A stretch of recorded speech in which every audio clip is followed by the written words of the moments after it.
Assalamualaikum warahmatullahi wabarakatuh. Alhamdulillahi rabbil alamin wa bihi nasta'in wala umurid dunya waddin wa ala alihi wa ashabihi wa man tabi'ahum bi ihsanin ila yaumiddin. Yang pertama-tama, marilah kita panjatkan puja dan puji syukur kita atas kehadirat Allah Subhanahu wa taala, yang dimana atas segala rahmat dan karunia-Nya lah kita bisa menjalankan ibadah puasa dengan lancar. Yang kedua, salawat beriringkan salam marilah kita haturkan kepada suri tauladan kita, Nabi besar kita, Nabi Allah Muhammad sallallahu alaihi wasallam, yang dimana beliaulah yang telah membawa kita dari zaman kegelapan hingga zaman terang benderang, dari zaman jahiliyah hingga zaman Islamnya seperti yang kita rasakan pada sore hari ini. Teman-teman dirahmati oleh Allah Subhanahu wa taala, pemuda keren menurut Islam itu siapa sih? Pemuda keren yang dijelaskan dalam Al-Qur'an itu seperti apa? Pemuda keren yang Nabi gambarkan dalam hadisnya itu contohnya siapa saja? Inilah yang akan menjadi pembahasan kita pada sore hari ini menjelang waktu berbuka puasa.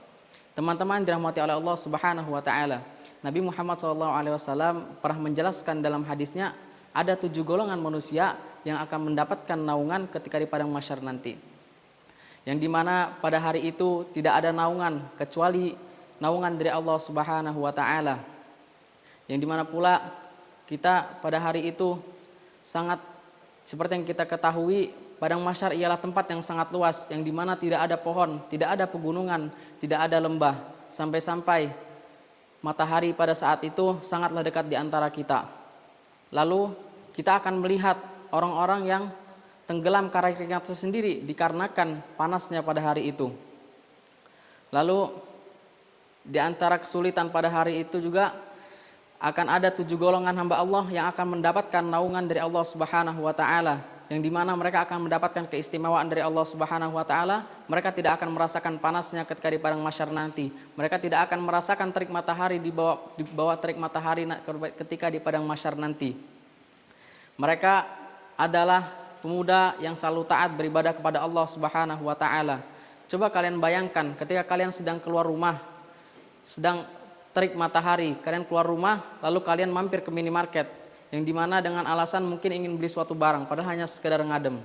Atau kalian sedang berjalan sendirian di luar rumah, sedang panas-panas, lalu kalian diberikan tumpangan oleh teman kalian ataupun kerabat kalian, yang dimana di dalam mobil itu mungkin ada AC-nya. Lalu kalian merasa nyaman, merasa betah di dalam situ. Itu baru membahas panasnya ketika kita di dunia. Dibandingkan dengan panasnya ketika di padang mahsyar, itu tidak ada apa-apanya. Dan pada hari itu yaumala dilla illa dillahu, tidak ada naungan kecuali naungan dari Allah Subhanahu wa taala. Naungan yang akan diberikan oleh Allah Subhanahu wa taala itu ada 7 golongan manusia. Salah satu golongannya yang menempati kedudukan yang kedua yaitu pemuda yang selalu taat beribadah kepada Allah Subhanahu wa taala. Pemuda yang selalu taat beribadah kepada Allah Subhanahu wa taala itu seperti apa sih? Pemuda yang dijelaskan itu seperti apa? Pemuda yang selalu taat beribadah kepada Allah Subhanahu wa taala ialah pemuda yang selalu berkonsentrasi, selalu berusaha menjaga dirinya untuk terhindar dari maksiat. Dan pemuda yang dimaksud ialah pemuda yang selalu menjaga ibadahnya, pemuda yang selalu menjaga tilawahnya, pemuda yang selalu menjaga sholatnya, pemuda yang selalu menjaga puasanya. Contohnya siapa sih yang ada dalam Al-Quran, diceritakan dalam Al-Quran?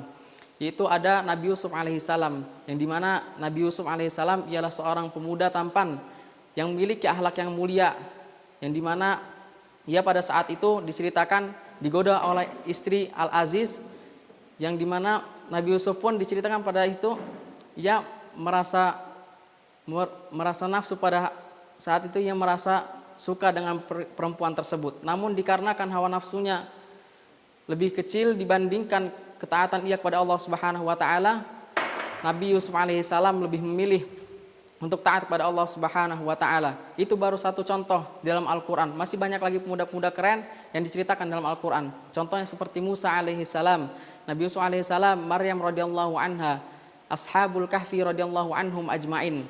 Lalu ada lagi pemuda-pemuda keren yang tumbuh di zaman sahabat. Contohnya seperti Ali bin Abi Thalib radhiyallahu anhu, Aisyah radhiyallahu anha.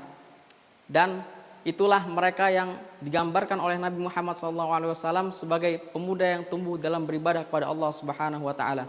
Barakallahu fiik. Wassalamualaikum warahmatullahi wabarakatuh.